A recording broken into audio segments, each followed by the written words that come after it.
Depuis plusieurs années, Lola Marois et Jean-Marie Bigard filent le parfait amour.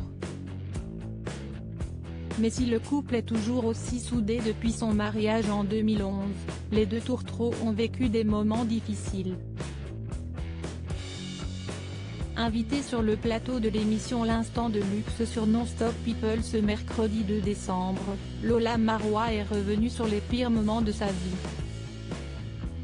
Et en premier lieu, elle a évoqué ses enfants.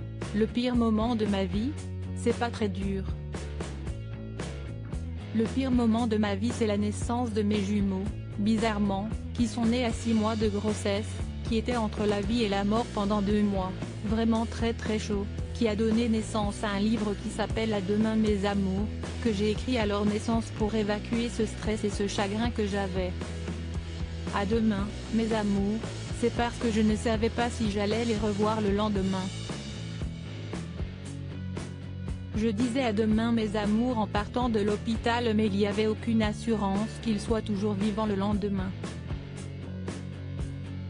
Donc, on a quand même traversé l'enfer avec mon mari pendant cette période. Je me disais il ne va pas revenir. Lola Marois a également raconté un autre moment compliqué de sa vie, qui concerne cette fois son mari Jean-Marie Bigard, et le deuxième moment le plus dur, juste après vraiment, c'est quand Jean-Marie a fait sa septicémie et qu'il est tombé très malade il y a quelques années, à la suite d'une infection de gencive. Vous savez, il a atterri en réanimation. Là je me suis dit je vais le perdre. J'étais en larmes tous les jours, j'appelais Laurent Baffy qui est notre meilleur ami et tous les jours je l'appelais en larmes et je lui disais Lolo je ne vais pas y arriver quoi. Il ne va pas vivre. Il était dévasté pour son pote, il essayait parfois de faire quelques pirouettes d'humour parce que c'est un homme brillant qui a un humour ravageur, mais parfois il avait peur pour lui. Il se voulait rassurant mais il a eu peur.